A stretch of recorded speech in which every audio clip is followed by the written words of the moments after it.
So today we're going to be talking about the do's and the don'ts of writing an effective cover letter.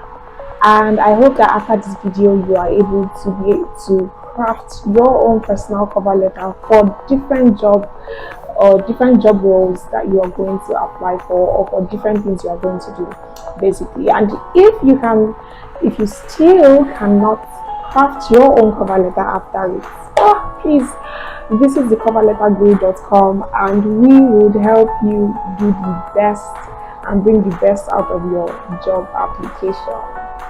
So let's just get right into it. The do's and the don'ts of writing an effective cover letter. So a well-crafted cover letter can be your ticket to landing that dream job, actually. So it kind of serves as an introduction to the potential employer, and it provides an opportunity to showcase your qualifications, your personality. So the main essence of writing it as a letter, to complement your CV. Most of the time, they would not ask you for your cover letter and your CV if it is not as important. So the letter part of it basically should not, just show every single thing that is on your CV, but it should be kind of a way to express yourself and show the kind of person that you are. That is the essence of the letter part. So it helps you show your qualifications, your personality, your enthusiasm for the position, for the company, right? So just let's get right into it. First of all, you have to address it to a specific person. You have to address it to the HR, like dear hiring manager, or if you know the name of the hiring manager, perfect. So you'll be like, dear Mr. Okunola Bonaji or dear Ezembachamaka Jennifer, who is hiring for the position of. So you have to, as we said, you have to address it to a specific person. Secondly, you have to tailor it to the particular job. Please, one size does not fit for all in a cover letter, especially in a cover letter. We talk about how you should tailor your resumes, but sometimes you can get it a bit wrong in resumes, and you not have any problems with it so much. You can still land that job as long as the grace of the Lord is upon you. But you see, the cover letters, one size does not fit for all in a cover letter. You have to make sure that the cover letters you write are tailored to the particular job, the particular company, every single thing. So another thing is you have to start with a compelling opener. So for me, most of the time I like to start with stories, just a little bit of a story, something really captivating that could say, okay, this is the reason why I have always been wanting to be a project manager, or this is the reason why I am applying to become a project manager in your workspace, right, or in your company. So sometimes what I do is I write a little story, like a compelling story, something that will make the reader want to continue reading, right? So that is one of the things. And showcase your accomplishments. So after the whole little story, you have to showcase your accomplishments. You have to showcase the accomplishments you've had in different jobs that you have taken on before, or maybe voluntary roles. It doesn't really have to be something you did for money. If there are any voluntary roles you've done that made it look like you were important, you have to write them. You have to write those voluntary roles. Another thing again is you have to write the accomplishments that you made in those voluntary roles. And again, most of the time I guess I've not accomplished anything. Most of the time, these accomplishments we're talking about, it is not it doesn't have to be so big. It's just to show that, okay, I am actually useful and I've actually done things that helped or impacted a couple of people. Even if it's before this place, their customers were like 2% and now it's 3%, it is still something that shows that you have accomplished something. Or you'll be like, before they didn't have returning customers, but now I have one particular customer that used to come always to the shop that always comes to the shop because of me. So that is still an accomplishment. I'm not being be concise. The cover letter should be 1 page, 2 pages. 1 page, 2 pages. I don't want to know how much expertise you have. It should just be 1 page, 2 pages. Even if your resume is like so huge, everything, you just have to narrow down everything, summarize a lot of things, because you already have a resume. If you were the hiring manager, will you be reading 4 pages of somebody's qualifications? I don't think so. So another thing, demonstrate your knowledge of the company. So while you write your resume, while you write your cover letter, it is pertinent. So it is important that you, and it is kind of a tip and trick that a lot of people do not do. But demonstrating your knowledge of this company by maybe saying it's you and you guys align to the values, your values align to the values that I have. Maybe you now mention their values. Make sure you show them that you have done a little bit of research. This is a secret. So make sure you show them that you have done a little bit of research somehow about their company. Make sure you know what they are looking for in that project managing job or in that sales executive job that you are trying to apply for, and incorporate these things in your cover letter. So what else? Use professional languages and tone. Don't use slangs. Obviously, you know that. I believe this is self-explanatory.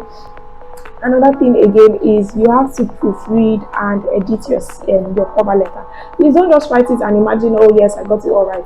Read it again, check for errors, check for a lot of things. You just know what proofreading and editing means. If you are going to put a design on your cover letter, like a little bit of design, let it not be too much. Let it just be a little thing here and there, and that will be okay. So the don'ts of writing a cover letter. So first of all, do not regurgitate your resume. So what do we mean by regurgitate? Your cover letter is supposed to complement your CV, your resume, not vomit it. So it is not supposed to vomit it. It is supposed to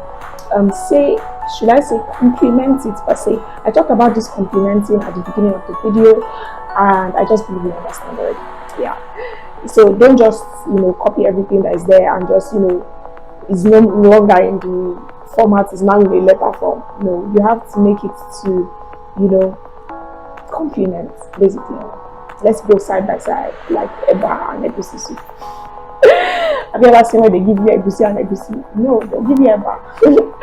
So don't be negative. So another thing, stay positive throughout your cover letter. Don't start doing, so the thing that happens is that I am weak, oh yes, by your weakness you are made strong. You see, the hiring manager is not Jesus Christ. So basically you have to show your strengths on your resume. Don't try to be all, because some people will be like, it's good if you show how weak you are, so that they would they will see that you are not too much, or people just try to say that it is good to demean yourself on the resume, so on a cover letter, or demean yourself in front of your employer so they can see, so they can employ you. It is not true. If I have a company, I would not bring in someone that will make it lesser. I obviously want my company to be the best every single time, so I would employ someone that has strengths, obviously. So another thing, don't choose a generic template. A general kind of thing. It is a specific thing for a specific role, for a specific cover letter. Don't make it all about you. So the whole point of the whole cover letter thing is that you make sure it is not all about you. Make it all about the company. Show them how you truly want to be of more benefit to them than of benefit to yourself, basically.